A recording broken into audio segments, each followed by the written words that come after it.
In a secondhand game shop, deep in a section simply marked Other, I found the Oneechanpuru, a Japanese PlayStation 2 game released in 2005. I believe the budget was set to match the game's low MSRP of $20 because nothing about it screams quality. It's like a group of 13-year-olds got together to make a survival horror game using someone's inheritance money, and that someone really liked Resident Evil but spent the cutscenes watching softcore pornography. The game takes place in a zombie apocalypse. These undead like to spend their time either napping or burrowing deep beneath the ground until you rudely interrupt them. Before they can even pop up to say how do you do, you've already run past to the next part of the level. As the budget didn't have enough money for a proper story, I filled in the gaps myself. The main character is an exotic dancer wearing a cowboy hat caught in the middle of a Yakuza strip club when civilization collapsed. The other playable character was lounging on the beach when zombies walked over her sandcastles and she vowed revenge.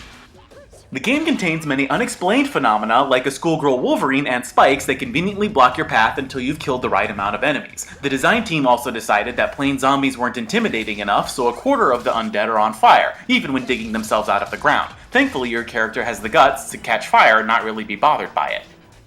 Nothing in the game shows that the developers really know women or have ever spent a large amount of time around them. As shown by the character design and box art, nobody expected a woman to play this game. The studio obviously doesn't know how the female body works, since the breast jiggle defies modern physics. The bosom on these women move exactly the way you'd expect, if you were a teenager who's never seen a naked woman in real life. Every jump starts a fight between each breast that takes several seconds to stop. As you kill more and more zombies, your character becomes increasingly bloodier, which makes sense since they don't have time to shower mid-apocalypse. Either that or the developers got way too excited about half-naked women covered in blood. When your heroine maxes on gore, a purple demon latches to her head and drains health in exchange for stat boosts. She will die eventually, but if you use the statue of a goddess, you're purified and completely cleaned of blood and evilness. You can't explain that.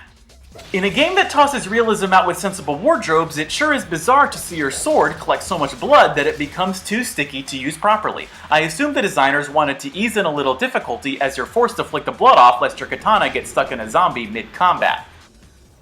I might look past the poor treatment of women if the game just wasn't so boring. You can tell just how little effort and resources were spent on a game that constantly repeats zombies and levels. You kill hundreds of zombies in a room only to see them rise again and continue the process until one of them drops a key or lowers a gate. There's little to no dialogue, so you have to make up the story as you go along. I like to think that both characters are looking for a decent set of clothes.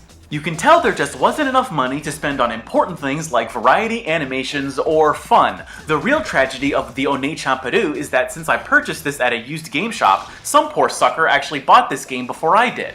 What's even worse is that this game saw a European release as Zombie Hunters in 2007.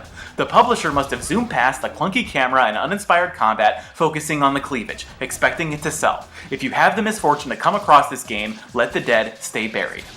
Thanks for watching, and mahalo.